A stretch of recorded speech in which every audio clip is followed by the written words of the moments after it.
I lost my dream PG course because of the same caste reservation. After completing my degree, I prepared for the entrance examination for PG admission. The particular course I was opted to go for was only offered by a single college in Kerala and the seats were limited.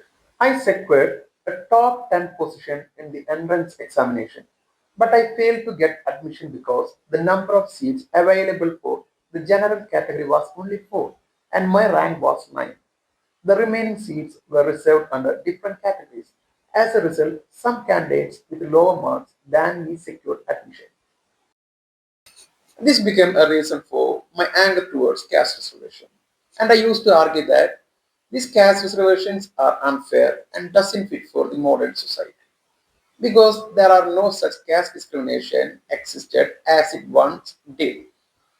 And moreover, these caste reservations should be replaced for economic reservations. I'm here talking about SC/ST reservations and not religious minority reservations. However, my thoughts began to change when one of my friends, who also my junior, who belonged to the SC/ST category, decided to discontinue his course and take up a job. When I discussed the matter with him, I came to know that it was his parents who compelled him to do so. According to them, education was useless and earning money was more important. While it is true that earning money is more important, but considering education is useless reflects something more deeper, that the caste oppressions and exclusions they faced for centuries.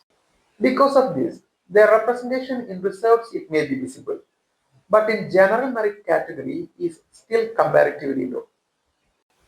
This is one of the reasons behind the vision of discussions held at parliamentary meeting regarding SC/ST reservations, which is still relevant today.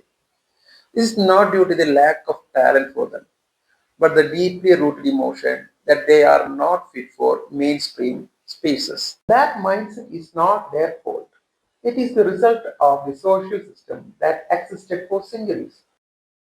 Therefore, their demand to replace caste-based reservation entirely with economic reservation is much weaker in this context because economic conditions may change generation to generation.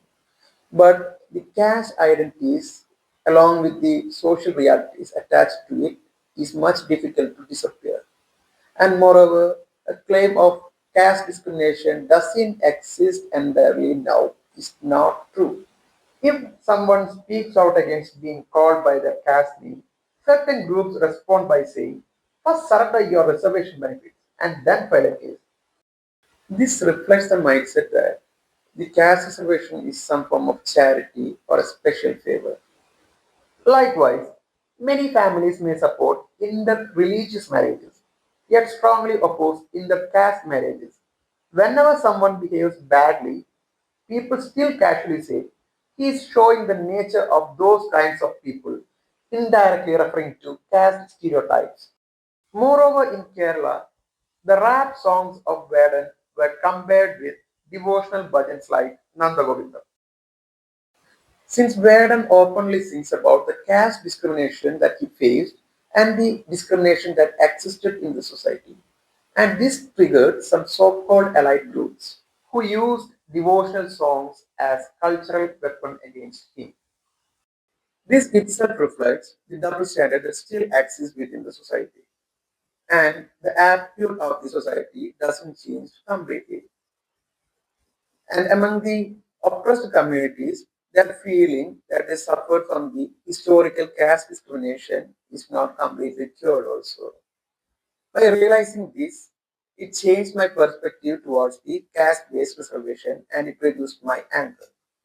And eventually I came to the conclusion that SC/ST reservation must be continued until a visible and a natural representation of them occurs in the mainstream spaces. That is why reservation for SC/ST communities was laid upon the constitutional principle that equals should be treated equally and unequals unequally, meaning that true equality sometimes requires different treatment in order to uplift historically disadvantaged groups.